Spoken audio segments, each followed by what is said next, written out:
అందరికీ వందనాలండి. మరి 34వ దినపు శిలువ శ్రమల ధ్యానాలని ప్రార్థనతో ప్రారంభించుకున్నాం. పరిశుద్ధుడా ప్రేమగల తండ్రి, నీ పరిశుద్ధ పాదాలు ఎక్కలేని వందనాలు, స్తోత్రాలు, స్తుతి చెల్లించుకుంటున్నానయ్యా. ఇగో తండ్రి నైనా గడిచిన మనైనా 33 దినాలు మనైనా మమ్మల్ని నైనా మీ ఆత్మీయ జీవితంలో మమ్మల్ని ఎదిగించిందేమో నీ వందనాలు, స్తోత్రాలు, స్తుతి చెల్లించుకుంటున్నానయ్యా. ఇగో తండ్రి ఈ సమయంలోనైనా ఈ 34వ మనైనా శిలువ శ్రమల ధ్యానాలు నేనైనా మేము ప్రారంభించుకొచ్చిండగా మనైనా ఆది నుంచి అంతవరకు నీవే ఉండి మహిమగంత ప్రభావాలు పొందుకోమని పెట్టుకుంటూ ప్రార్థిస్తున్నానయ్యా. మనైనా ఆశక్తితో మనైనా ముందుగా వచ్చిన బిడ్డలు మట్టం నా స్తోత్రాలయ్యా. ఇంకా మనైనా రావాల్సిన బిడ్డలు కూడా త్వరగా తీసుకురమని పెట్టుకుంటూ ప్రార్థిస్తున్నాను తండ్రి. నీ కొన్నాళ్ళయ్యా నేను వచ్చే వారం మనైనా పరిశుద్ధ వారంలో మనైనా నేనైనా ఇంకా మరి ఎక్కువగా నీలో జీవించటప్పునైనా నీ కృప దయచేయమని పెట్టుకుంటూ ప్రార్థిస్తున్నాను తండ్రి. నీ కొన్నాళ్ళయ్యా ఈ సమయంలో మనైనా పాటలు పాడుచుండగా మనైనా మా స్వరాలనైనా ముట్టి మనైనా మంచి పాటలు పాడటకునైనా నీ సహాయం మాకు దయచేయమని వేడుకుంటూ ప్రార్థిస్తున్నాను తండ్రి. నీ కొన్నాళ్ళు చెల్లించుకుంటున్నానయ్యా. అదే రీతిగా మనైనా వాక్యం విత్తబోనైనా నీ దయసేపును కూడా సిలిచాటు మరుపరుచుకొని మాకు కావాల్సిన నీటి అనుదిన ఆహారం మాకు దయచేయమని వేడుకుంటూ ప్రార్థిస్తున్నాను తండ్రి. నీ కొన్నాళ్ళయ్యా స్పెషల్ సాంగ్స్ పాడాలని మనైనా ఆసక్తి మనైనా వచ్చిన బిడ్డలు కట్టడం స్తోత్రాలయ్యా. మంచి సిద్ధపాటు వెళ్ళి రాగలటకు నీ కృపను దయచేయమని వేడుకుంటూ మనైనా ఈ కూడికని మనైనా ఆరంభించుకొచ్చుండగా మనైనా ఆరంభించేంతవరకు నీవే ఉండి మహిమగంత ప్రభావాలు పొందుకోమని వేడుకుంటూ నన్ను తగ్గించుకుంటూ నీ నామాన్ని హెచ్చిస్తున్నా త్వరరాని వేసిన నన్ను అడిగి వేడుకుంటూ ప్రార్థిస్తున్నా తండ్రి. నా దేవుని రాజ్యంలో మాట్లాడు. ప్రభు యేసుని వదనములో నా దేవుని రాజ్యములో, ప్రభు యేసుని వదనములో నా దేవుని రాజ్యములో, పాపాత్ముల బ్రోచుటకై కృపలొలికిన కలువరిలో, పాపాత్ముల బ్రోచుటకై కృపలొలికిన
నీ ప్రేమ నీ కరుణ చాలునయ్యా నా జీవితాన పాట. నీ ప్రేమ నీ కరుణ చాలునయ్యా నా జీవితాన, మరి దేనిని ఆశించను నే కోరను ఈశగాన. నీ ప్రేమ నీ కరుణ చాలునయ్యా నా జీవితాన, మరి దేనిని ఆశించను నే కోరను ఈశగాన. చాలయ్యా చాలు దీవెనలు చాలు, మేలయ్యా మేలు నీ సన్నిధి మేలు. చాలయ్యా చాలు దీవెనలు చాలు, మేలయ్యా మేలు నీ సన్నిధి మేలు. నీ ప్రేమ నీ కరుణ చాలునయ్యా నా జీవితాన, మరి దేనిని ఆశించను నే కోరను ఈశగాన. గురిలేని నన్ను గుర్తించినావే, ఎనలేని ప్రేమను చూపించినావే. వెలలేని నాకు విలువిచ్చినావే, విలువైన పాత్రగా నన్ను మార్చినావే. నీ ప్రేమ నీ కరుణ చాలునయ్యా నా జీవితాన, మరి దేనిని ఆశించను నే కోరను ఈశగాన. చేజారిన నాకై చేజార్చినావే, చెదరిన నా బ్రతుకును చేరదీసినావే. చెరలోని నన్ను విడిపించినావే, చెరగని నీ ప్రేమకు సాక్షిగా మార్చావే. నీ ప్రేమ నీ కరుణ చాలునయ్యా నా జీవితాన, మరి దేనిని ఆశించను నే కోరను ఈశగాన. నరకపు పొలిమేరలో నన్ను కనుగొన్నావే, కల్వరిలో ప్రాణమిచ్చి నన్ను కొన్నావే. నీ ప్రేమను ప్రకటింప నన్ను ఎన్నుకొన్నావే, నీ కుమారునిగా నన్ను మార్చినావే. నీ ప్రేమ నీ కరుణ చాలునయ్యా నా జీవితాన, మరి దేనిని ఆశించను నే కోరను ఈశగాన. చాలయ్యా చాలు దీవెనలు చాలు, మేలయ్యా మేలు నీ సన్నిధి మేలు. చాలయ్యా చాలు దీవెనలు చాలు, మేలయ్యా మేలు నీ సన్నిధి మేలు. నీ ప్రేమ నీ కరుణ చాలునయ్యా నా జీవితాన, మరి దేనిని ఆశించను నే కోరను ఈశగాన. శ్రమలు కావివి మహిమ కిరణాలు అన్న పాట పాడండి. శ్రమలు కావివి మహిమ కిరణాలు, శ్రమలు కావివి మహిమ కిరణాలు, మత్తులో మేలు కొలుపులు, మత్తులో మేలు కొలుపులు. చక్కగా నిలచి ప్రభువుతో జీవింప, చక్కగా నిలచి ప్రభువుతో జీవింప.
ఇతడు చల్లాని ప్రభువాని గొల్గోతా బ్రోగేను సియోను కన్యా సంభ్రమ పడుచు వేయోముకే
వినిపించిన దేవమణి గారికి ప్రత్యేకమైన వందనాలు తెలియజేస్తూ ఈ యొక్క సమయంలో దేవుని యొక్క వాక్యాన్ని విందాం. వాక్యాన్ని వినక ముందు మన మధ్యలో ఉన్న సిస్టర్ మిల్కారాణి గారు వచ్చి మరి వాక్యం నిమిత్తం ప్రార్థన చేసిన తర్వాత వాక్యాన్ని ధ్యానించుకున్నాం.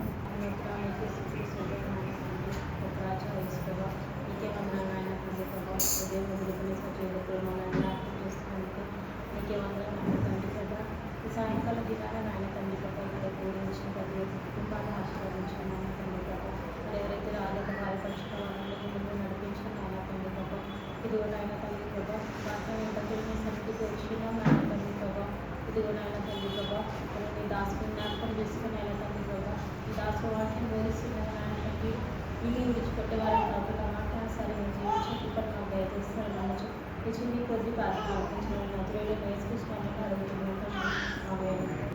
ఏర్పాటు చేయబడిన లేఖన భాగాన్ని మనము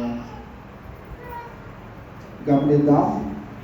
మత్తయి సువార్త 14వ అధ్యాయము 32వ వచనం నుండి 36వ వచనం వరకు చదువుకొని ధ్యానించుకుందాం. మార్కు సువార్త 14వ అధ్యాయము 32వ వచనం నుండి 36వ వచనం వరకు.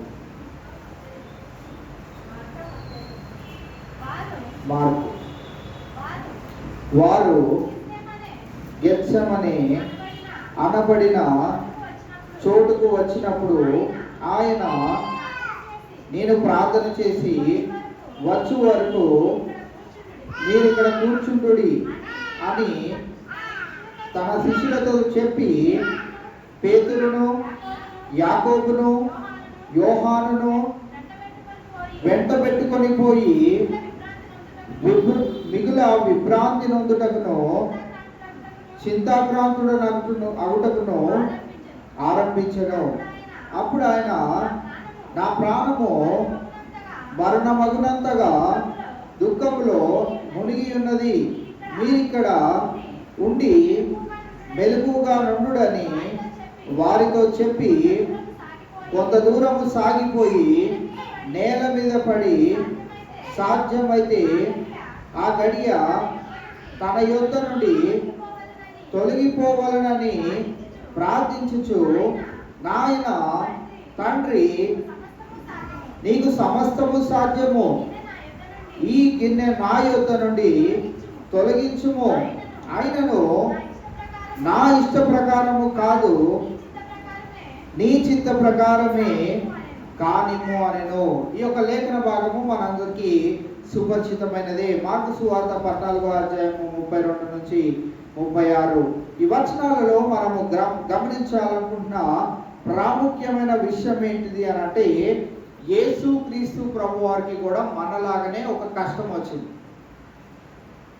మనలాగనే తనకున్న రాబోయే ఆ యొక్క బాధ నుండి తనను తప్పించమని తండ్రిని వేడుకోవడం మనం చూస్తూ ఉన్నాం.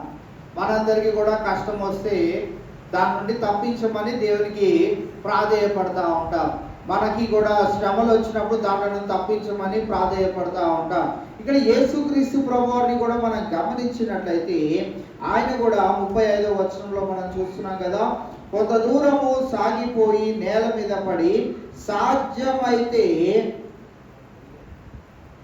ఈ కష్టము నా యొద్ద నుండి తొలగింపవలనని ప్రార్థించి. అక్కడ ఉందా కష్టం అని ఉందా? ఆ గడియ ఎటువంటిది చెప్పండి పోని. ఆ గడియ ఎటువంటిది? రాబోయే ఆ గడియ ఎటువంటిది? సులువైనదా? ఇష్టమైనదా? చాలా ప్రేమించదగినదా? ఆ గడియ చాలా కష్టమైనది. కావున ఈవేళ మనం కూడా గమనించినట్లయితే మనము చేస్తున్న ప్రార్థనలలో ఈ కష్టాన్ని నా యొద్ద నుండి తొలగించమని ప్రార్థన చేయడము తప్పు కాదు. కానీ ఈవేళ మనము గమనించవలసిన ప్రాముఖ్యమైన విషయాన్ని మనం తెలుసుకోబోయే ముందు 32వ వచనంలో మనం చూసినట్లయితే వారు గెత్సెమని అనబడిన చోటునకు వచ్చినప్పుడు ఆయన నేను ప్రార్థన చేసి వచ్చు వరకు మీరు ఇక్కడ కూర్చుండుడని తన శిష్యులతో చెప్పి. యేసుక్రీస్తు ప్రభువారికి చాలా ఆసక్తి ఏంటిది అని అంటే పగలంతా దేవుని యొక్క సువార్తను ప్రకటించాలి, రాత్రంతయు దేవుని పాదాల చెంత ఉండి ప్రార్థన చేయాలి. అది కష్టం వచ్చినా నష్టం వచ్చినా ఎలాంటిదైనా కానీ సంతోషకరమైనదైనా కానీ ఏం చెయ్యాలి అని ఇక్కడ ప్రభు వారు మనకి నేర్పిస్తా ఉన్నారు అని అంటే ఏ సందర్భమైనా కానీ. అందుకే పాత నిబంధన గ్రంథంలో కదా ఇలా రాయబడి ఉన్నది, పగలు చేయవలసిన పనులను పగలు చేయాలి, రాత్రి చేయవలసిన పనులు రాత్రి చేయాలి. రాత్రి వచ్చిన తర్వాత పగలు చేయాలనుకున్న పనిని మనము చేయలేము. ఉదాహరణకు మనం గమనించినట్లయితే యేసుక్రీస్తు ప్రభువారు చేసిన ఆ యొక్క పనినే మనం గమనిద్దాం. సువార్త ప్రకటన ఒకవేళ ఆయన నైట్ కూడా నేను చేస్తాను అనుకొని ఉంటే ఈ రోజుల్లో అంటే ఇంత వెసులుబాట్లు ఉన్నాయి, ఆ రోజుల్లో ఉన్నాయా? లేవు. ఆయన ఉన్న సమయము సాయంకాలం అయ్యేలోపు వరకు ఏం చేస్తూ ఉండేవాడు అని అంటే తండ్రి అయిన దేవుని యొక్క చిత్తాన్ని నెరవేరుస్తూ ఉండేవాడు. ఆయన రాజ్యము గురించి ఈ లోకానికి చాటి చెప్తూ ఉండేవాడు. దాని తర్వాత రాత్రి అయినప్పుడు ఆయన ప్రార్థన చేసేవాడిగా మనకి ఇక్కడ కనపడతా ఉన్నాడు. మనం గమనించినట్లయితే 33వ వచనంలో పేతురును యాకోబును యోహానును వెంటబెట్టుకొని పోయి మిగుల విభ్రాంతి నొందుటకును చింతాక్రాంతుడనగుటను అగుటకును ఆరంభించను. అప్పుడు ఆయన నా ప్రాణము మరణమగునంతగా దుఃఖములో మునిగి ఉన్నది, మీరిక్కడ ఉండి మెలకుగా నుండుడని వారితో చెప్పి. ఈవేళ యేసుక్రీస్తు ప్రభువారు తండ్రి కుడిపార్శ్వన ఉండి ఏం చేస్తున్నాడు చెప్పండి? ఆయన మామూలుగా ఉన్నాడా? అమ్మయ్య నేను పరలోకానికి వచ్చేసాను రా బాబు, ఎవరు వెళ్ళిపోతే నాకేంటి అనుకుంటున్నాడా? ఏం చేస్తున్నాడు ఆయన? నీ కొరకు నా కొరకు ఆయన విజ్ఞాపన చేస్తా ఉన్నాడు. అక్కడ మనం గమనించినట్లయితే శిష్యులకు ఒక బాధ్యతనిచ్చాడు. అయ్యా బాబు, నేను చాలా వేదనలో ఉన్నాను, నా హృదయము చాలా దుఃఖంతో నిండుకొని ఉన్నది, రాబోయే గడియ గురించి నాకు చాలా వేదన ఉన్నది, దయచేసి మీరు నాతో పాటు ప్రార్థన చేయండి అనలేదు. ప్రార్థన అంత కష్టమైనటువంటి పని ఏం చెప్పలేదు. ఏం చేయమన్నాడు? మెలకుగా ఉండండి, నేను తిరిగి ఎలాంటి పరిస్థితుల్లో మళ్ళీ బయటకు వస్తానో ప్రార్థన చేసుకొని ఎలా ఉంటుందో నా పరిస్థితి నాకు తెలియదు కనుక దయచేసి మీరు ఏం చేయండి అంటే మెలకుగా ఉండండి. కావున ఈవేళ క్రైస్తవులమైన మనము కూడా మెలకుగా ఉండడం అనేది చాలా ప్రాముఖ్యమైనది. యేసుక్రీస్తు ప్రభువారికి ఆల్రెడీ నా లిస్టు పొద్దున చెప్పేశాను కదా, ఇంకా మళ్ళీ సాయంత్రం కూడా చెప్పాలా, మళ్ళీ రాత్రి కూడా చెప్పాలా, అవే ప్రార్థనాంశాల గురించి రోజువారీగా చేస్తూ ఉండాలా. ఆ ప్రార్థన నెరవేర్చబడినంత వరకు ఆ అంశం గురించి నేను ప్రార్థన చెయ్యాలా అని అంటే మెలకుగా ఉండడం అంటే నేటి దినాల్లో ఏంటిది అని అంటే ఆయన నీ కొరకు నా కొరకు విజ్ఞాపన చేయాలి అని అంటే ఆయన నీ కొరకు నా కొరకు విజ్ఞాపన చేయడానికి ఆయన దగ్గర ఏదో ఒక అంశాన్ని మనము పెట్టాలి. ఏమీ పెట్టకుండా అంతే కదా. పిల్లలు కూడా ఒకప్పుడు టైంలో అయితే బతిమిలాడుతూ, అరే బాబు నీకు ఏది రాకపోయినా కానీ ఆ క్వశ్చన్ పేపర్ 2 సార్లు రాసేరా, నేను పాస్ చేస్తాను అనే రోజులు ఉండే ఒకప్పుడు. ఇప్పుడు అంటే చాలా హైలీ ఎడ్యుకేటెడ్గా మన పిల్లల్ని చిన్నప్పుడే రుద్ది మిక్సీలో వేసి గ్రైండ్ చేసినట్టు వారిని చదువుల్లో ఆరితేనే వారిగా చేద్దామని ప్రయత్నాలు చేస్తున్నాం. కానీ ఒకప్పుడు మా మమ్మీ వాళ్ళ టైంలో అయితే పిలిచి మరి గవర్నమెంట్ ఉద్యోగాలు ఇచ్చేవారంట. ఎందుకనంటే ఆ భర్తీలు చాలా ఖాళీ ఉండేవి. ఈ రోజుల్లో ఉన్నాయా? లేవు అసలు. ఒక పోస్ట్కి ఒక 10,000 మంది ఎగ్జామ్ రాస్తా ఉండడం మనం చూస్తూ ఉన్నాం. కాబట్టి ఈవేళ మనము గమనించినట్లయితే, మనము ఎలాగైతే ఖాళీ పేపర్ ఇస్తే ఆ మార్కులు వేసి ఆయన కూడా మార్కులు వేయలేనట్లు ఉంటుందో, మనము కూడా దేవునికి ప్రార్థన చేయనప్పుడు ఆయన తండ్రి దగ్గర మన కొరకు విజ్ఞాపన చేయడానికి కూడా ఏమీ ఉండదు. ఈ దినాన ఈ సాయంకాలం వేళ ప్రార్థన అనేది మన జీవితాల్లో ఎంత ప్రాముఖ్యమైనది, ఏ రీతిగా ప్రార్థన చేయాలి అనే ఈ 2 ప్రాముఖ్యమైన విషయాలను మనం నేర్చుకుంటూ వెలుచుండగా, యేసుక్రీస్తు ప్రభువారు చేస్తున్న ప్రార్థన ఎటువంటిదిగా ఉన్నదంటే, ఆయన ఉన్న కాలంలో ఆయన ప్రార్థన చేస్తున్నప్పుడు ఆయన శిష్యులను ఏం కోరాడంటే మెలకువగా ఉండమని. ఆయన తండ్రి కుడిపార్శ్వన ఉండి మన కొరకు విజ్ఞాపన చేస్తూ ఉండగా, ఆయన ఎలాగో విజ్ఞాపన చేస్తున్నాడు కదా అని ఇప్పుడు మనం ఏం చేయకూడదు, నిద్రపోకూడదు. మనం ఏం చేయాలి? మెలకువగా ఉండి ప్రార్థన చేయాలి. పత్రిక పాఠ్య భాగాల్లోనికి మనం వెళ్ళినట్లయితే, మరి పౌలు భక్తుడు తరచుగా సంఘాలకు చెప్తున్న మాట ఏంటిదంటే, మీరు మెలకువగా ఉండి ప్రార్థన చేయండి. మెలకువగా ఉండి ప్రార్థన చేయడము చాలా విశేషమైనది. అందుకే యేసుక్రీస్తు ప్రభువారు ఆ శిష్యులతో పాటు ఉన్నప్పుడు, నేనున్నంత వరకు మీకు ఎలాంటి కష్టము రాదు, నేనున్నంత వరకు మీరు దేని గురించి ఆలోచన చేయని అవసరం లేదు, నేనున్నంత కాలము మీరు దేని గురించి పట్టించుకోని అవసరం లేదు, నేను వెళ్ళిపోయిన తర్వాత మీ మధ్యలోనికి అనేకమైన తోడేళ్ళు రానై ఉన్నారు, వారు మిమ్మల్ని హతమార్చనై ఉన్నారు, కావున వారి నిమిత్తమై మీరు జాగ్రత్త పడండి అని చాలాసార్లు యేసుక్రీస్తు ప్రభువారు తన శిష్యులను హెచ్చరించడం మనం చూస్తూ ఉన్నాం. నేను ఈ దినాల్లో కూడా యేసుక్రీస్తు ప్రభువారు మన మధ్యన లేరు కనుక మనం ఏం చేయాలంటే నిరంతరము ప్రార్థన చేసేవారిగా ఉండాలి. మెలకువగా ఉండి మనము ప్రార్థన చేసి ఆ యొక్క అనుభవంలోనికి మనం రావాల్సిన వారంగా ఈ లేఖన భాగం మనకు జ్ఞాపకం చేస్తా ఉన్నది. కావున 34వ వచనంలో మనం చూసిన విధంగా, నా ప్రాణము మరణమగునంతగా దుఃఖములో మునిగి ఉన్నది, మీరు ఇక్కడ ఉండి మెలకువగా నుండుడని వారితో చెప్పి కొంత దూరము సాగిపోయి నేల మీద పడి, సాధ్యమైతే ఆ గడియ తన యొద్ద నుండి తొలగిపోవాలనని ప్రార్థించు, ఈ కష్టము నా దగ్గర నుండి నీవు తీసివేయి. మనము కూడా మన యొక్క పరిస్థితులను బట్టి మనము ప్రార్థన చేస్తూ ఉంటాం. ఏమని ప్రార్థన చేస్తూ ఉంటాం అంటే, అయ్యా ఈ కష్టము నా దగ్గర నుండి తీసివేయి, ఈ కష్టం నా దగ్గర నుండి తీసివేయి, ఈ కష్టం నా దగ్గర నుండి తీసివేయి. అయితే యేసుక్రీస్తు ప్రభువారు చేసింది ఏంటి? మనం చేసే తప్పిదం ఏంటిదంటే, మనము తీసే అంటాము. యేసుక్రీస్తు ప్రభువారు ఏం చేశాడు? సాధ్యమైతే ఈ గిన్నె నా యొద్ద నుండి తొలగించుము, అయినను నా ఇష్ట ప్రకారము. మనం చాలాసార్లు దేవుని దగ్గరకు వచ్చి పలానా తారీఖు పలానా కార్యము పలానా టైంలోకి వెళ్ళా నాకు అవ్వాలి అని మనం దేవుని దగ్గర దేవుణ్ణి కదిలించేసి ఆయన ఇంకా వినడేమో నా ప్రార్థన అన్నట్లుగా మొరపెట్టేస్తూ ఉంటాం. ఇక్కడ యేసుక్రీస్తు ప్రభువారు అంటున్న మాట ఏంటిదనంటే, నా ఇష్టము కాదు నీ ఇష్ట ప్రకారంగా, నా చిత్తము కాదు, నాకు ఇష్టమైందని నువ్వు తొలగించొద్దు, నీకు ఇష్టమైతేనే దానిని జరిగించు. ఇవాళ మనం కూడా మన ప్రార్థనలో ఇంక్లూడ్ చేయవలసిన ప్రాముఖ్యమైన విషయం ఏంటిది అని అంటే, అయ్యా నాకు ఈ సమస్యల నుండి నాకు విడుదల కలుగుతాయి, అయితే నీ ఇష్టమైతేనే దాంట్లో నుంచి నన్ను బయటకు తీసుకురా.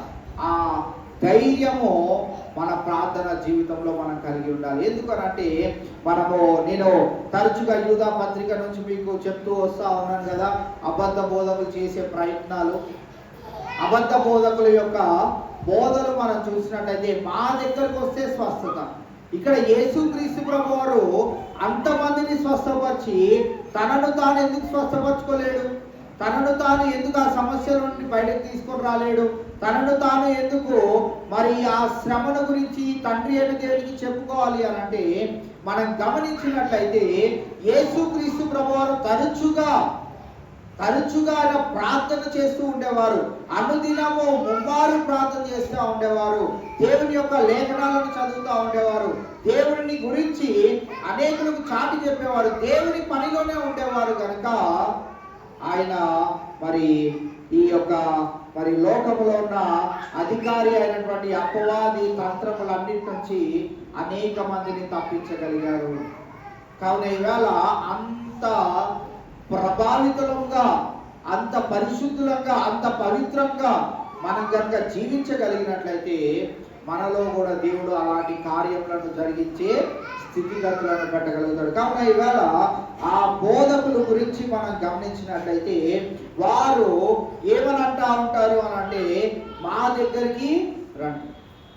యేసయ్య ఏమంటున్నాడు? అయ్యా నీ ఇష్టమైతే ఈ గిన్నె నా యొద్ద నుండి తొలగించు. వారు అంటున్న మాట ఏంటి? మా దగ్గరికి రండి. చాలా సార్లు మీరు ఈ యొక్క బ్యానర్ కూడా చదువుకుంటారు. అద్భుతాలు జరిగే రాత్రి. అది దేవుని చిత్తంలో ఉందా? ఆ రాత్రి దేవుని చిత్తంలో ఉందా? ఆ రాత్రి అటెండ్ అయిన వాళ్ళందరి జీవితాల్లో అద్భుతాలు చేయాలని దేవుని చిత్తం ఉందా? ఏమని పెట్టుకున్నాం మరి? అద్భుతాలు జరిగే. ఒకవేళ అద్భుతాలు జరగకపోతే యేసయ్య కార్యం జరిగించలేదనా? దేవునికి చేత కాదనా? మనము చాలా జాగ్రత్తగా గమనించాలి. ఎందుకు అలాంటి విషయాలను ప్రజల్లోనికి తీసుకుని వస్తాము? ఎందుకు అలాంటి టైటిల్స్ ని పెట్టి ప్రజల్లో మరి లేనటువంటి అవిశ్వాసాన్ని ఉండవలసిన ప్రధానమైనటువంటి విశ్వాసాన్ని తొలగించి ఎందుకు అబద్ధ విశ్వాసము లేకుంటే అవిశ్వాసమును వారిలో పురికొల్పుతా ఉన్నారనే విషయాన్ని మనము ఈవేళ గమనించాలి. ఎందుకనంటే యేసుక్రీస్తు ప్రభువారు తండ్రి యొక్క కుమారుడై ఉండి ఆయన ఏమంటున్నాడంటే, అయ్యా ఈ గిన్నె నా యొద్ద నుండి తొలగించు. ఆయనను నా ఇష్టము కాదు, ఈ రాత్రి అద్భుతాలు జరుగుతాయని కాదు, నీవు ఎప్పుడు అద్భుతం చేయాలనుకుంటే అప్పుడు చెయ్యి. నువ్వు అద్భుతం చేసే అంతవరకు నేనేం చేస్తానంటే ఆ రాత్రి కొరకు నేను ఎదురు చూడను. ఆ ఒక్క రోజు గురించి కాదు, నీవు అద్భుతం చేసే అంతవరకు నిర్విరామముగా నేను ప్రార్థన చేస్తూనే ఉంటాను. ఏ రోజైతే కార్యం జరుగుతుందో ఆ రోజే అద్భుతము జరిగే రోజు, ఆ రోజే దేవుడు చేసిన కార్యము అని మనము నమ్మేటట్లుగా ఆయన దగ్గర ప్రార్థన చేసేవారిగా ఉండాలి. కావున ఇవాళ మన సమస్యలు తొలగించమని ప్రార్థన చేయడంలో తప్పు లేదు, కానీ అది మనమనుకున్న రీతిగా, మనమనుకున్న రోజున, మనమనుకున్న విధంగా ఆ కార్యం జరగాలని మనం ఆశపడ్డామంటే మనము దేవుని తక్కువ వారంగా చేస్తున్నట్టు, దేవునికి ఒక ఛాలెంజ్ని పెడుతున్నాం అన్నట్లు. మనము దేవుని చిత్తం ఏంటో కనుగొనడానికి, దేవుని ఇష్టం ఏంటో తెలుసుకోవడానికి మనం ప్రయత్నం చేసేవారిగా లేము అనే విషయాన్ని మనము గమనించాలి. కావున ఈవేళ మనం చూసినట్లయితే ఇక్కడ యేసుక్రీస్తు ప్రభువారు 36వ వచనంలో మనం గమనించినట్లయితే ఆయన చేసిన ప్రార్థనలో మనం గమనించినట్లయితే, నాయనా తండ్రి, ఈ మాట గలతీయులకు రాసిన పత్రికలో చూస్తాం, అలాగే రోమీయులకు రాసిన పత్రికలో కూడా చూస్తాం. రోమీయులకు రాసిన పత్రిక 8వ అధ్యాయము 15వ వచనాల్లో మనం చూస్తే, ఏలయనగా మరలా భయపడుటకు మీరు దాస్యపు ఆత్మను పొందలేదు గాని దత్తపుత్రాత్మను పొందితిరి. ఆ ఆత్మ కలిగిన వారమై మనము అబ్బా తండ్రి అని మొరపెట్టుచున్నాము. ఇక్కడ యేసుక్రీస్తు ప్రభువారు ఆ దినాన నాయన తండ్రి అని ప్రార్థన చేయడానికి ఎలాంటి ఆత్మను కలిగి ఉన్నాడు? ఎలాంటి ఆత్మను కలిగి ఉన్నాడు? తండ్రి ఏ ఆత్మనైతే కలిగి ఉన్నాడో అదే ఆత్మను కుమారుడు కలిగి ఉన్నాడు. ఈవేళ పౌలు భక్తుడు రోమా సంఘానికి తెలియజేస్తూ ఈ సాయంకాలం వేళ మనకి కూడా జ్ఞాపకం చేసిన మాట ఏంటిది అంటే, మరలా భయపడుటకు మీరు దాస్యపు ఆత్మను పొందలేదు కానీ దత్తపుత్రాత్మను పొందింది. అంటే మన పరిస్థితులు, మన ఛాలెంజెస్, మన లైఫ్లో వచ్చే ప్రతి విధమైనటువంటి సమస్యలు, వీటన్నిటినీ మనం ఏ రీతిగా భావించాలి అని అంటే, మనము దేవుని దాస్యపు పుత్రులం కాదు భయపడడానికి, అపవాది పిల్లలం కాదు మనము ఈ లోకంలో ఈ లోకంలో కనిపించే సమస్యలు చూసి భయపడడానికి. మనం ఎటువంటి వారము అని అంటే దాస్యపు పుత్రులము. ఆయన ఏర్పరచుకున్న అన్య జనాంగంలో నుంచి లేపబడిన తన వారసులము కనుక మనం ఈ లోకాన్ని చూసి ఏమాత్రము కూడా భయపడనవసరం లేదు. ఎందుకు అనంటే వారందరికీ ఇవ్వబడిన గొప్పదైనటువంటి ధన్యత ఏంటిదనంటే, వారు అబ్బా తండ్రి అని మొరపెట్టుకునే ఆ యొక్క గొప్ప భాగ్యాన్ని దేవుడు మనకు కలుగు చేశాడు. కావున ఈవేళ నేను అదే చెప్తా ఉంటాను, డైరెక్ట్ యాక్సెస్. మనం దేవునితో స్వయంగా మనకి మనమే మాట్లాడవచ్చు. అయితే అక్కడ గమనించవలసిన ప్రాముఖ్యమైన విషయం ఏంటిదంటే, తండ్రి చిత్తము ఎప్పుడైతే ఉన్నదో ఆ సమస్యల నుండి, ఆ పరీక్షల నుండి, ఆ అనారోగ్య పరిస్థితుల్లో నుండి, వాటన్నిటిలో నుండి నిన్ను నన్ను తప్పించడానికి ఆయన ఇష్టము ఎప్పుడైతే ఉన్నదో, అందుకే మన దేవుని మనము గమనించినట్లయితే ఆయన మనల్ని సృష్టించినప్పుడు ఆయనకి ఏమేమి తెలుసంట? తల్లి గర్భములో పిండముగా రూపింపబడక ముందే నేను నిన్ను ఎరిగి ఉన్నాను. ఎప్పుడు ఎరిగి ఉన్నాడు? ఈ లోకాన్ని మనము కళ్ళతో చూడక ముందే ఆయన ఎవరిని ఎరిగి ఉన్నాడు? మనల్ని. ఎప్పుడు వరకు ఎరిగి ఉంటాడు? ఆయన వశంలో ఏమేమి ఉన్నాయి చెప్పండి? జీవ మరణములు. ఎవరి జీవ మరణములు? ప్రతి ఒక్కరి జీవ మరణములు ఎవరి వశంలో ఉన్నాయి? దేవుని వశంలో ఉన్నాయి. మనము పుట్టక మునిపే మనం ఎలా ఉంటామో ఆయనకు తెలుసు.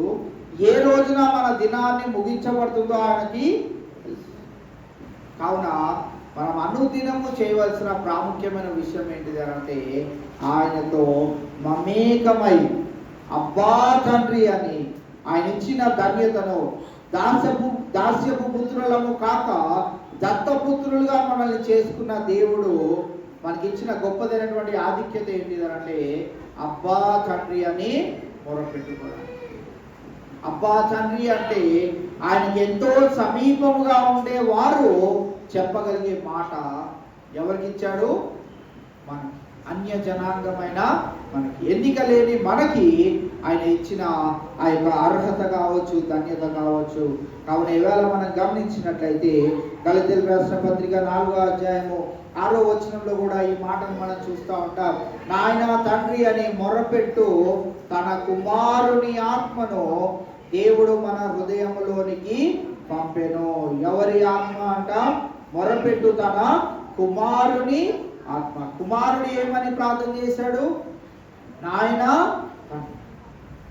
అదే ఆత్మను ఎవరిలో ఉంచాడంట? ఇప్పుడు మనందరిలో. కావున ఇవాళ నాయన తండ్రి అని, అబ్బా తండ్రి అని మొరపెట్టుకొని ఆ యొక్క దత్తపుత్రాత్మను, తన కుమారునికి ఇవ్వబడిన ఆత్మని నీలో నాలో ఉంచి ఉన్నాడు. కావున మనము ప్రార్థన చేయడమే కాదు కానీ ఆ ప్రార్థన చేసే విషయంలో మనము కనిపెట్టుట కూడా చాలా ప్రాముఖ్యమైనది. కొన్నిసార్లు మన యొక్క ప్రార్థనలు దేవుడు వెంటనే వినేస్తా ఉంటాడు, వెంటనే కార్యం చేస్తూ ఉంటాడు. ఎందుకు అంటే అది మనకి అంత తొందరగా కావాలి, అది ఆయన మహిమార్థమై అంత త్వరగా జరిగిస్తూ ఉంటాడు. కొన్ని సమస్యలు ఎలా ఉంటాయి అంటే, మీరు ఎన్ని రోజులు ప్రార్థన చేస్తారో చూద్దాము, మీరు ఎన్ని దినాల వరకు మీరు విశ్వాసాన్ని కొనసాగిస్తారో చూద్దాము, పరీక్షిద్దామని కొద్దిగా ఆలస్యం చేస్తాడు. కానీ ఈ వెయిటింగ్ పీరియడ్ అంతటిలో దేవుడు మనల్ని బయటకు తీసుకొచ్చే విధానము ఎంతో అద్భుతంగా, ఆశ్చర్యకరంగా ఉంటుంది. అప్పుడే కదా మనము ఏమని చెప్పగలుగుతాం మన దేవుని గురించి? మన దేవుని గురించి ఎలాంటి సాక్ష్యం చెప్పగలుగుతాము? ఆ సాక్ష్యం చెప్తుంటే వింటున్న నలుగురికి ఎలా అనిపిస్తుంది? వీరి దేవుడు ఎంత గొప్ప దేవుడో, మన విశ్వాసాన్ని కూడా వారు గమనిస్తారు కనుక ఇంత ప్రయాసలో కూడా వీరెక్కడ కూడా విశ్వాసాన్ని విడిచిపెట్టలేదు, దేవుని పైన ఇష్టాన్ని పోగొట్టుకోలేదు, అనుదినము ప్రార్థన చేస్తూనే ఉన్నారు. ఇలాంటి సమస్యలు ఇంకా అధికమైనా కానీ వారెక్కడ వారి విశ్వాసాన్ని తొలగించుకోకుండా, భయం అనేది లేకుండా వారి దేవునికి నిరంతరము ప్రార్థన చేస్తూ ఉన్నారు కనుక దేవుడి దినాన ఏం చేశాడంటే తన ఇష్ట ప్రకారముగా మన జీవితాల్లో మేలు అనేది జరిగించున్నాడు. కావున ఈవేళ మనం గమనించినట్లయితే ఈ రోజుల్లో మనము చూస్తున్న ఈ రాత్రి అద్భుతాలు జరిగే రాత్రి అన్నట్టు కాదు, ఆ రాత్రి దేవుని చిత్తంలో ఉంటే నిజంగానే అద్భుతాలు జరుగుతాయి. అది నీవు ఫలానా స్థలంలోనికి వెళ్ళి ప్రార్థన చేయవలసిన అవసరమే లేదు. నువ్వు ఎక్కడ ఉన్నా కానీ నీ పట్ల దేవునికి ఒక ప్రత్యేకమైన ఉద్దేశం కనుక ఉన్నట్లయితే, నీ యొక్క నీ జీవితం నుండి ఒక గొప్పదైనటువంటి సాక్ష్యాన్ని ఆయన అనేకులకు వినిపించాలని ఆశ కలిగి ఉన్నట్లయితే ఏ రాత్రైనా కావచ్చు, ఏ పగలైనా కావచ్చు, దేవుడు ఖచ్చితంగా అద్భుతాన్ని జరిగిస్తాడు. కావున ఈవేళ మనలో ఉండవలసింది ఏంటిది అంటే, ఇక్కడ యేసుక్రీస్తు ప్రభువారు తన జీవితాన్ని మన ఎదుట చూపించుకొని వెళ్ళాడు. ఆయన ఆ గిన్నె ఆయన నుండి తొలగించకపోయినా, ఆ కష్టము ఆయనతో పాటే ఉంచి ఆయనను సిలువ మరణానికి అప్పగించినా కానీ యేసుక్రీస్తు ప్రభువారికి ఆనందము ఏంటిది అనంటే, నేను 3వ దినాన తిరిగి లేస్తాను, నా తండ్రి దగ్గరికి వెళ్తాను. కావున ఈవేళ మన ప్రార్థన అంశాల యొక్క సమస్యలు తీరొచ్చు, తీరకపోవచ్చు. అవి అలానే మనతో పాటు కొనసాగుతూనే ఉండవచ్చు. ఎప్పటి వరకు అవి ఉంటాయో మనకి తెలియదు. ఏది ఏమైనా కానీ చివరిగా జరగబోయే ఆ యొక్క అద్భుతం గురించి ఎవరైతే వేచి చూడగలుగుతారో, యేసుక్రీస్తు ప్రభువారి వలె ఆయన కుడి పార్శ్వన వారు కూడా ఉండి ఆనందించే స్థితిలో వారు ఉండగలుగుతారు. కావున ఇవాళ మనం చూసినట్లయితే ఆయనను నా ఇష్ట ప్రకారము కాదు, నీ చిత్త ప్రకారమే కానిమ్మని మన ప్రార్థనలో కూడా, మన విశ్వాస ఈ జీవితంలో కూడా మనం గమనించవలసింది ఏంటి అంటే, విశేషంగా మనము మొట్టమొదటిగా విశేషంగా మనం గుర్తుంచుకోవాల్సింది ఏంటి అంటే, మన యొక్క స్థితిగతులను బట్టి, మన యొక్క పరిస్థితులను బట్టి, మన యొక్క సమస్యలను బట్టి, మన యొక్క శ్రమలను బట్టి, మనకున్న ఆర్థికపరమైన ఇబ్బందులను బట్టి, మనకున్న అనారోగ్య పరిస్థితులను బట్టి మనం ఏం అవ్వకూడదు అని అంటే, మొట్టమొదటిగా భయపడకూడదు. ఎందుకనంటే ఆత్మను నీకు నాకు ఇవ్వలేదు. మనం భయపడుతున్నాం అనంటే మనలో ఏ ఆత్మ ఉండదో మనకి వెంటనే తెలుసుకోవాలి. ఏ ఆత్మ ఉన్నట్టు? దాస్యపు ఆత్మ, దురాత్మ, అపవాదికి సంబంధించిన ఆత్మ. భయపడుతున్నాము అనంటే మనలో ఏం లేనట్టు చెప్పండి? దేవుని పైన విశ్వాసమే లేదు, ఆయన చేస్తాడనే నమ్మకమే లేదు. కానీ ఏం చేస్తున్నాము? ఆయనకే ప్రార్థన చేస్తున్నాము. ఎలా ప్రార్థన చేస్తున్నాము? ఏదో నామకే వాస్తే అంటారు కదా, నామకే వాస్తే అంటే పెదాలతో చేసే ప్రార్థన. అలా ఏదో అడిగేద్దాంలే, చేస్తే లేకుండా లేదు, ఎలాగో చేతిలో ఎత్తేసాం కదా అయితే అయ్యేది లేకుండా లేదు అన్నట్టు కాదు. దేవుని దగ్గరికి వస్తే చాలా జాగ్రత్తగా, యేసుక్రీస్తు ప్రభువారు చేస్తుంది ఏంటి? చాలా జాగ్రత్తగా ఆయన తండ్రిని వేడుకుంటున్నప్పుడు ఎలా పడితే అలా అడగట్లేదు, ఎలా పడితే అలా చేయట్లేదు. నీ ఇష్టమైతే ఈ గిన్నె నా యొద్ద నుండి తొలగించు. ఆయన ఇష్టం ఉంటేనే మన యొద్ద నుండి తొలగిస్తాడని ఆ యొక్క నమ్మకము నీలో నాలో మొట్టమొదటిగా ఉన్నప్పుడు మనం ఎక్కడికి పరిగెట్టడం అవసరం లేదు. తండ్రి అయిన దేవుడు మన హృదయవాంఛలను ఎరిగిన వాడు కనుక ఆయనే మన పట్ల గొప్ప కార్యములను జరిగిస్తూ ఉంటాడు. మత్తయి సువార్త 20వ అధ్యాయము 22వ వచనాన్ని మనం చూసినట్టయితే, అందుకు యేసు, మీరు ఏది అడుగుచున్నారో అది మీకు తెలియదు. నేను త్రాగబోవు గిన్నెలోనిది మీరు త్రాగగలరా? ఎక్కడ చదువుతున్నారక్క? నేను చదువుతుందే కరెక్ట్. నేను త్రాగబోవు గిన్నెలోనిది మీరు త్రాగగలరా అని అడుగగా వారు త్రాగగలమనేది. శిష్యులు ఏమనుకుంటున్నారు? ఓ గ్లాస్లో ద్రాక్ష రసం ఉంది, నేను ఇప్పుడు ఇది తాగుతాను, మీరు తాగగలుగుతారా అంటే గ్లాస్లో ఉన్న తాగడానికి ఏంటి అని అనుకుంటున్నారు. యేసుక్రీస్తు ప్రభువారు దేని గురించి మాట్లాడుతున్నారు? రాబోయే కష్టం. ఆయన రక్తాన్ని ఏ రీతిగా చిందించనై ఉన్నాడో మరి దాని గురించి తెలియజేస్తూ మరి వారితో మాట్లాడుతూ ఉండగా వారు మేము కూడా త్రాగగలము అనేది. కానీ నిజముగానే వారందరి జీవితాన్ని కూడా మనం చూసినట్లయితే యేసుక్రీస్తు ప్రభువారు మరి ఆయన తండ్రి చేతుకు వెళ్ళిపోయిన తర్వాత మరి పరిశుద్ధాత్ముడు వారందరినీ ఆవరించిన తర్వాత వారందరూ కూడా ఆయన గిన్నెలోనిది త్రాగిన వారందరూ కూడా వారి మరణాలు మనం చూస్తే అసలు మనము తట్టుకోలేము. ఆ రీతిగా ఒక్కొక్కరిని ఆ రీతిగా మరి ఈ యొక్క లోకంలో ఉన్న వారు వారిని మెచ్చని వారు ఆ రీతిగా మరి చంపివేసినట్టు వారు కూడా హతసాక్షులైనట్లుగా మనము చూస్తూ ఉన్నాం. కావున ఈవేళ మనము గమనించినట్లయితే యేసుక్రీస్తు ప్రభువారు చేసిన ప్రార్థనలో ప్రాముఖ్యమైన విషయం ఏంటిదనంటే ఆయన నిరంతరము ప్రార్థన చేస్తూ ఉన్నారు. రెండోది ఆయన సమస్య గురించి తెలియజేస్తూ తండ్రి ఇష్టమైతేనే ఆ సమస్యను తొలగించమని ప్రార్థన చేస్తూ ఉన్నాడు. ఇది మీరు ఎంతసేపు అయినా మీ సమస్యల గురించి ప్రార్థన చేయండి. మీ ప్రార్థన యొక్క ముగింపు మాత్రము అయ్యా నేను అడిగినవన్నీ ఒకవేళ నీ ఇష్టమైతే నీ చిత్తంలో ఉన్నట్లయితేనే దానిని నీ ఇష్ట ప్రకారముగా నేను నీ సాక్షి బిడ్డగా నిలబడుటకు ఆ ప్రార్థన అంశాలన్నింటినీ నెరవేర్చు అని మనము ముగించాలి. మన ఇష్టం కాదు. మనము కొన్నిసార్లు కొంతమంది దేవుడితో పోరాడేస్తూ ఉంటారు. నాకు ఇవ్వాల్సిందే, నాకు కూతురుని ఇవ్వాల్సిందే, కొడుకుని ఇవ్వాల్సిందే అంటే ఇక డిమాండ్ అన్నమాట. ఎందుకు ఇవ్వవు, నాకెందుకు ఇవ్వవు? అలాంటి ప్రార్థనలు మనం దేవునితో చేయాలి. ఆయన తండ్రి అని మనల్ని కుమార్తెలు అన్నారని మనం నిజంగానే లోకంలో ఉన్న తండ్రితో తల్లితో పోరాడినట్టు ఆయనతో పోరాడకూడదు. ఆయనకి సమస్తము నీకు ఎప్పుడు ఏది ఇవ్వాలో ఆయనకి తెలుసు. నీకు ఎప్పుడు ఏది ఇస్తే అది నీ దగ్గర నిలిచి ఉంటుందో తెలుసు.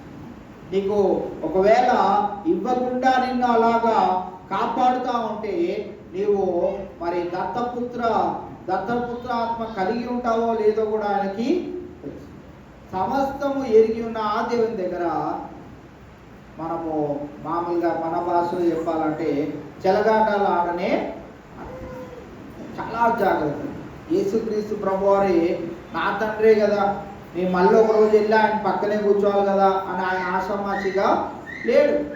లోకంలో ఆయన వచ్చి ఎలా అంటే అలా జీవించవచ్చు. ఎందుకు ఆయన జీవించలేదు అని అంటే తండ్రి ఎటువంటి వారో కుమారునికి బాగా తెలుసు. అందుకే ఆయన 33.5 సంవత్సరాల్లోనే తండ్రి యొక్క ప్రభావము ఏ రీతిగా ఉంటుందో ఈ లోకం అంతటికి కనపరిచి ఆయన వెళ్ళి ఉన్నాడు. కావున మరి యేసుక్రీస్తు ప్రభువారు చేస్తున్న ఆ యొక్క ప్రార్థనలో పట్టుదలను మనం చూస్తూ ఉన్నాం. నిరంతరము చేసే ఆ యొక్క నిరంతరము ప్రార్థన చేసే ఆ యొక్క మనసును మనం చూస్తూ ఉన్నాం. అంతేకాదు తండ్రి ఇష్టాన్ని నెరవేర్చమని అడగడం కూడా మనము చూస్తూ ఉన్నాం. నేటి సాయంకాలం వేళ పరిశుద్ధాత్ముడు మనకు కూడా జ్ఞాపకం చేస్తున్న ప్రాముఖ్యమైన విషయం ఏంటిది అని అంటే మనము కూడా ప్రార్థన చేసేటప్పుడు అది తండ్రి ఇష్టం ఉందా, తండ్రికి ఇష్టము అనేది మనల్ని మనము గమనించుకుంటూ ఆ రీతిగా జాగ్రత్త పడుతూ మనము మన ప్రార్థన జీవితంలో ఎక్కడ కూడా వెనుదిరిగే వారిగా ఉండకుండా, ఎక్కడ అపనమ్మకస్తులుగా ఉండకుండా, ఎక్కడ కూడా అవిశ్వాసానికి గురి కాకుండా, ఎక్కడ కూడా ఈ అబద్ధ బోధకుల వైపు తేరి చూసే వారిగా మనం ఉండకుండా మనల్ని మనం భద్రపరుచుకుంటూ మనల్ని మనము కాపాడుకుంటూ సత్యము ఏదైతే మనకి తెలియజేస్తుందో, సత్యము మనకి ఏదైతే బోధిస్తూ ఉన్నదో ఆ రీతిగానే మన జీవితాలను ముందుకు కొనసాగించుకుంటూ దేవునికి ఇష్టమైన బిడ్డలుగా మనమందరము ముందుకు కొనసాగుదాం. ఆ రీతిగా పరిశుద్ధాత్మ దేవుడు మనందరికీ సహాయం దయచేయను గాక. ప్రార్థన చేసుకుందాం. చివరి ప్రార్థన మన మధ్యలో ఉన్న పాస్టర్ గారు వచ్చి చేసిన తర్వాత మరి ఆరాధనను మనం ముగించుకుందాం. మహోన్నతుడా, మహాపరిశుద్ధుడా, నీ పరిశుద్ధ పాదాలకు నేను వందనాలు, స్తోత్రాలు, స్తుతులు చెల్లిస్తున్నాం తండ్రి. 34వ రోజున శిలువ ధ్యానాలు నాయన నీవు నిరాటంగా జరిగించిన తండ్రి నీకు వందనాలు. నాయన నీవే ప్రభుత్వ నాయన నీకు వందనాలు చెల్లిస్తున్నాను. ఈ దినం కూడా నాయన నీ పాటల్లో నీవే ఉండి మహిమ పొందిన తండ్రి నీకు వందనాలు చెల్లిస్తున్నాను. వాక్యం ద్వారా మీరు మాతో మాట్లాడిన తండ్రి నీకు వందనాలు. నీవే ప్రభా, మేము ఏమి అన్ని అడిగినా అది నీ చిత్తమైతే అద్దె చేయమని అడగాలి ప్రభా. మేము మా ఇష్టానుసారం అడిగేవారం కాక నీ తండ్రి నీ చిత్తం ప్రకారం ఆ చిత్తమే జరగాలన్నా మా దైనందిన కార్యక్రమాలను నీవే చూపుచుందని ప్రార్థన చేస్తున్నాను. నాయన ప్రభా, ఇవి ముఖ్యంగా ప్రార్థనాంశాలను జ్ఞాపకం చేసుకుంటున్నాం. నాయన ఆంధ్రాలో రిజల్ట్స్ వచ్చినాయి. నాన్న చాలామంది బిడ్డలు ఫస్ట్ క్లాస్లో పాస్ అవ్వడానికి మీ గ్రూప్ చూపించారు. మీకు వందనాలు చెల్లిస్తున్నాను. నాన్న ఈ తెలంగాణలో కూడా నాన్న ఇంటర్ రిజల్ట్స్లో మీరే నుండి నీ బిడ్డలకు విజయాన్ని అందించమని ప్రార్థన చేస్తున్నాను. అలాగే 10th ఎల్కేజీ నుండి పీజీ వరకు రాసిన బిడ్డలను జ్ఞాపకం చేసుకుంటున్నాం. మంచి రిజల్ట్ దయచేయండి. ఎంట్రన్స్ ఎగ్జామ్కి ప్రిపేర్ అవుతున్న ప్రతి బిడ్డను జ్ఞాపకం చేసుకుంటున్నాం. మరి ముఖ్యంగా నాన్న సంఘ కార్యక్రమాలైన నాన్న రేపు జరగబోయే మట్ల ఆదివారం, గుడ్ ఫ్రైడే, అలాగే ఈస్టర్ ఆరాధనలు మీ కృపగల ఆస్థలు పట్టుకుంటున్నాం. అవి జయకరంగా నీ మహిమార్థం జరుగుటకు నీ కృప మన ప్రభా. మీరు మాట్లాడే మంచి శుక్రవారం మాట్లాడేవారిని జ్ఞాపకం చేసుకుంటున్నాం. వారిని ఆత్మతో నింపి నీ మాటలు భారమైన మాటలు పలుకులాగా నేను చూపించాలని ప్రార్థన చేస్తున్నాం. అలాగే 1, 2, 3 తారీఖులో జరిగిన మీటింగ్స్ కోసం ప్రార్థన చేస్తున్నాం. ఆ 3 దినాలు మీరు చాలా దేవుడిగా ఉండి నాయన సేవకుని బలపరిచి నాయన ఆత్మకార్యం జరిగేలాగా మీకు ప్రార్థన. అనారోగ్యంగా ఉన్న వారిని ప్రతి వారిని ముట్టి స్వస్థపరచండి. శంకరావు గారిని నాయన కంటి విషయం ప్రార్థన చేస్తున్నాము. మంచి స్వస్థతను దయచేయండి. అలాగే వాణి గారికి కూడా మంచి ఆరోగ్యం దయచేయండి అని ప్రార్థన చేస్తున్నాం. అలాగే ప్రార్థన అవసరంలో ఉన్న రాజుగారి ఫ్రెండ్ నాయుడు గారిని కూడా జ్ఞాపకం చేసుకుంటున్నాం. ఆయనకి కలిగిన బాధలోంచి చూపించండి నాయన. అలాగే ప్రార్థన అవసరంలో ఉన్న ప్రతి వారికి నీవే స్వస్థతను దయచేసి మేలు చేసి మహిమ పొందండి. ఈ దినం కూడా నాయన జయకరంగా జరిగించిన తండ్రి నీకు వందనాలు చెల్లిస్తూ రేపటి పరిశుద్ధ దినానికి మేమందరం సిద్ధపాటు మనసును దయచేసి నీవు చేసిన మేలు, నీవు చేసిన ఉపకారాలకు కృతజ్ఞతగా ఆనందపడుతూ నీవే ఆయుధపరచమని నా ప్రభువును రక్షకుడునైన యేసుక్రీస్తు పరిశుద్ధ నామములో వేడుకుంటున్నాను తండ్రి. కూడిగా ఉండదండి. ఉదయకాలము 10 గంటలకు ఆరాధన ఉంటుంది కనుక మీరు అందరు గమనించుకొని ఆరాధనకి రావాల్సిందిగా మనవి చేస్తా ఉన్నాం. యథావిధిగా మరి వచ్చే సోమవారం నుండి పరిశుద్ధ వారముగా మనము గమనిస్తూ ఉంటాం కనుక మరి పరిశుద్ధ వారంలో మనందరము ఇంకా అనేకులుగా పాల్పొంది దేవుని యొక్క మాటలను, దేవుని యొక్క దీవెనలను పొందేవారిగా మనందరం ఉందాం. ఆ రీతిగా దేవుడు మనకు సహాయం చేసేలాగున మనం అందరం ముందు కొనసాగుదాం. మీ కుడికి ఎంతతో మూసిందని కూడా మీకు తెలియజేస్తాను.